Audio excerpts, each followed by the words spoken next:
of moving parts, including Anthony Davis on the move. We had an article on CBSSports.com. John Gonzalez said, don't trade AD. Don't trade for him if you're a team. They did not listen.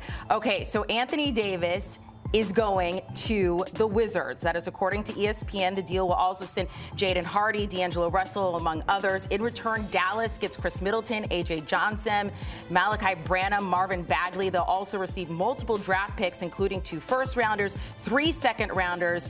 Davis will be joining his 3rd team in the past 2 seasons.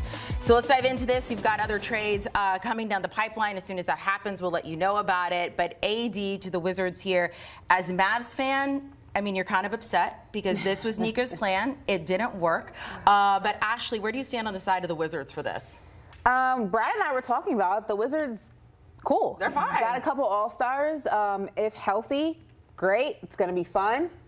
If not, more of the same. There's not much expectation for the Wizards, even with an Eastern Conference that is obviously drastically less, is less talented, fair to say?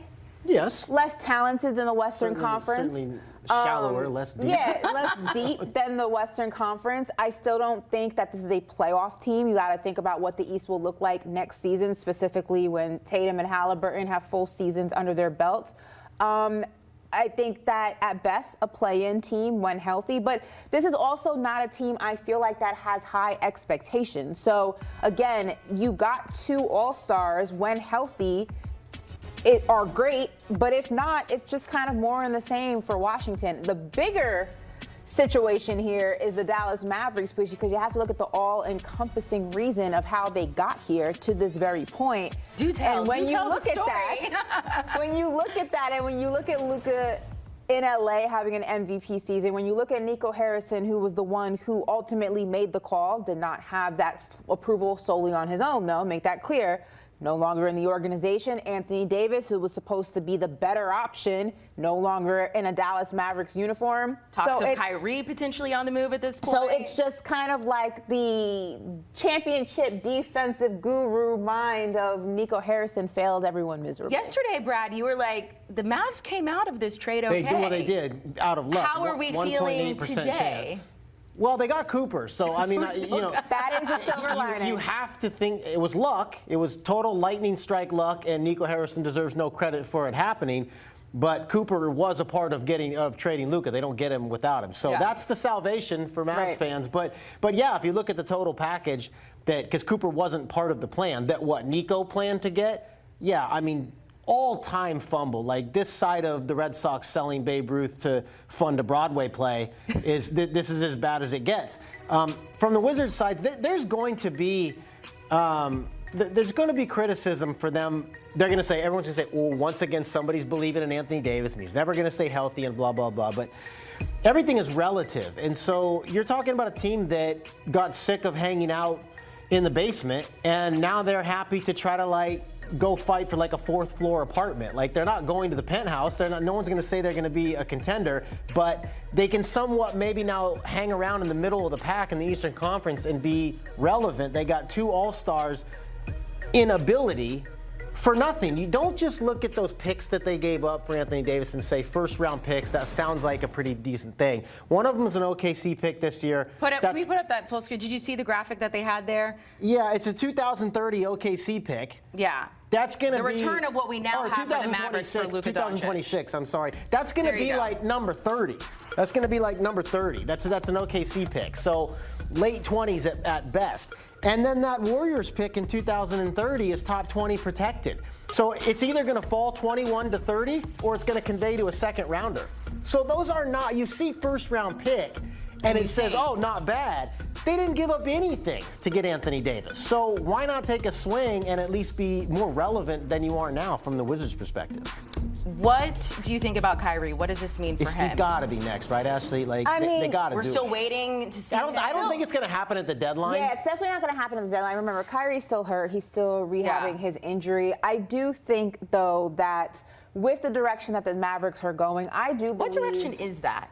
Cooper is now the new Luka, if you will. Hopefully they don't screw this one up. You know what I mean? But I do think that Kyrie is is not Anthony Davis. And what I mean by that is a few things. I think that Kyrie is just one of the most skilled basketball players we've ever seen. And when he is healthy, like, he can make a huge difference in your team. But I also think that Dallas is a home for Kyrie in a way we haven't seen in a very long time. And I do believe still in the benefit of veteran leadership in a locker room. And I think that Kyrie Irving is that vet in the locker room with the direction that the Dallas Mavericks are going, which I believe is going to be younger, Cooper Flag centric. I still think that you need somebody with Kyrie's, not only his skill set, but his leadership, somebody who's won a championship before. You still need that in the locker room. So for me, I don't think Kyrie's going anywhere anytime soon. That's just how I see it. I do think that the Mavs are changing direction. I don't believe that Kyrie's part of that package. We'll see. It'll depend if to your point, if the Mavericks, a lot of organizations, they don't believe in bottoming out and developing your next franchise player in a losing environment where you're winning 8, 9, 10, 11 games. I don't think a Cooper Flag team will do that even without Kyrie. But yeah, Dallas could say, how much market value does Kyrie really have? Yes, he's super skilled. We all know what Kyrie is. What is it, do you think? That would be the question. Put it this way. They're going to canvass the league. For sure. There's no possible way that they're just going to be like, oh, let's just keep Kyrie and try to be the 9th seed in the West. They're going to canvass the league. But if it's not enough, there is value to keeping it. And I don't think that Kyrie on your roster, healthy, makes you a 9th seed. I think that we've seen Kyrie healthy. We saw him with Luka. We've seen Kyrie healthy with LeBron. I still think that Kyrie, even coming off of this injury, what he brings as a basketball player, just his overall just encompassing skill set, I still think he is a benefit to a roster. Now, outside of the leadership standpoint, from a skill standpoint, Kyrie is absolutely a factor that can help you win, especially in a West that's extremely stacked. So if I'm Dallas, yeah, to your point, you may engage in those talks in the offseason, maybe, but I really just don't believe Kyrie's going anywhere. Did you guys already give grades for this trade? No. Well, no, the Mavericks did. Yeah, well, we hear the trade details. I thought you meant this segment. No. It's been a long day. You've had a lot of segments already. No, you gave the Mavs enough. For sure. I mean, look at how they got here and why they got here. You have to look at it as part of the Luka trade. Yes. Okay. Those first-round picks are garbage. Great. Yeah. I mean, again, it's all about what you give up. Every trade has to be looked at through that lens. So those first-round picks are not what they look like on paper. All right. We're going to keep you posted if anything changes with either one of those trades. Maybe some more players on the move. Probably not. However, we do have other breaking news when it comes. It is silent now, but just a couple seconds ago, Ashley and Brad were arguing about the Clippers and the trade with James Harden and Darius Garland. The question is, what is next for the Clippers, specifically when it comes to that guy right there, Kawhi Leonard, who has dealt with multiple star players getting traded away from the Clippers. Are the Clippers now looking at potentially a soft rebuild? Will they go younger? Let's welcome back in Ashley and Brad. Cue it again. Pick back up the arguments. See? How do we feel about the Clippers after this Harden trade? Where they stand now? Where they go from here? I don't think they could be happier. I mean, I don't know what they're going to do subsequently. Let's all try to remember in the background of this is this Kawhi investigation, and the ruling could come down. Oh, who cares? He said he planted some trees. He didn't plant them. So what? Well, whatever I don't know if I care, but whatever the league on my high comes school down with community it. service sheet of paper. Do tell. And said I was donating blood and stuff that I didn't. I just needed the community service hours. It was what it was. Did you get $48 million for it or whatever he got? I wish. But I think that I do agree with this, though. I don't think Kawhi is the next domino to fall. I think this is the last stop for Kawhi Leonard.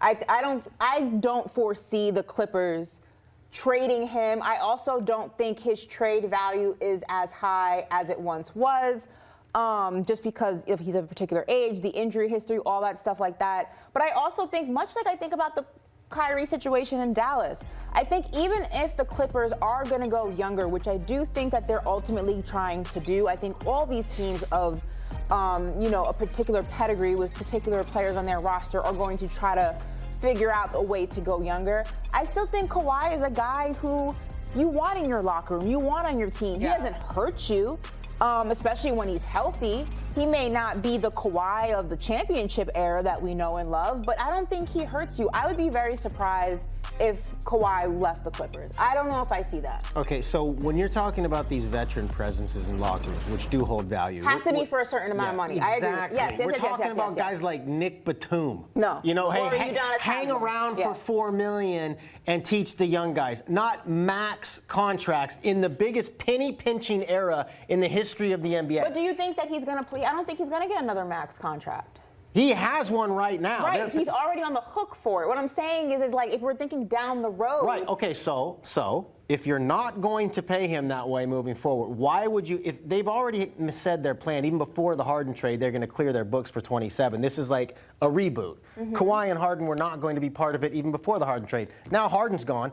Why would you just let Kawhi die on the books instead of recouping assets for him? Because where are you going? Well, I mean, no matter what you get, it's more than nothing. Not only where, but for what? It doesn't. It's more than nothing. If he dies on the books. And when do you do it? Because every season his value decreases. Then okay, they're gonna and look. You're not gonna do it this season. Well, I don't. Well, are you in the room? I don't know. I could be. Look, some crazy things have happened. I don't think it We've got happens 24 tomorrow. hours, but Well, maybe not. But they'll look at the summer. My point is. The same thing with Kyrie. These guys are making too much money to look at them as just like, let's keep a nice presence around. They're going to look for deals. And Kawhi Leonard is, the last 2 months has been maybe the best player in the league. Like, that's no joke. So if some team out there thinks that they can win right now, and Kawhi Leonard would put a lot of teams over the Lakers, for instance, would love to trade for Kawhi Leonard. Now, I don't know what they'll give for him, but that is something that the Clippers are most definitely looking at. A free agent in 2027, Kawhi Leonard, right now 3 years, 140, let's say $150 million.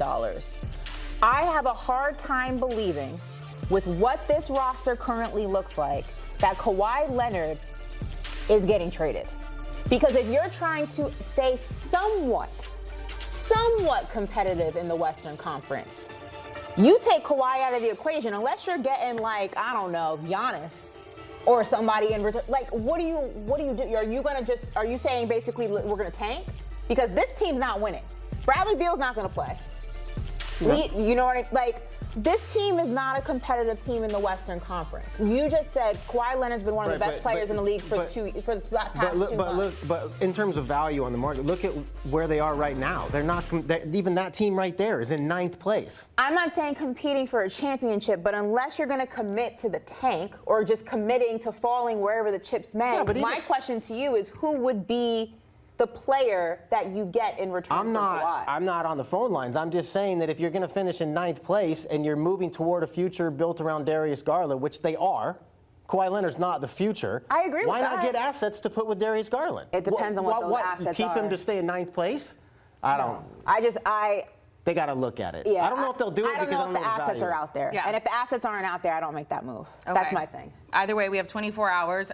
Most of you thinking it's not going to happen right now. Potentially in the summer, we'll see what happens with Kawhi. Producer Tito, tell me where we're going. Giannis. Sorry, there's so much going on. I had to make sure we did have another trade coming done. Okay, so the biggest name, look, we've had James Harden on the move, a lot of different players. The big name we're talking about is Giannis. We're looking at him. We've heard that the Timberwolves, we've seen some moves that they made trying to make a little more cap space for him. The Miami Heat have talked about what they could potentially trade 24 hours out. Brad, where are you on Giannis right now? I think he's going to stay in Milwaukee. I think they're the offseason? Yeah, I think the Bucks are delusional enough, which they have proven time and again by waiving and stretching Damian Lillard on a disastrous financial deal to bring in Miles Turner, another disastrous deal. They're proven that they will go to the ends of the earth to try to keep Giannis and not let this thing die. And they have a good chance. It's kind of romantic when you think about it.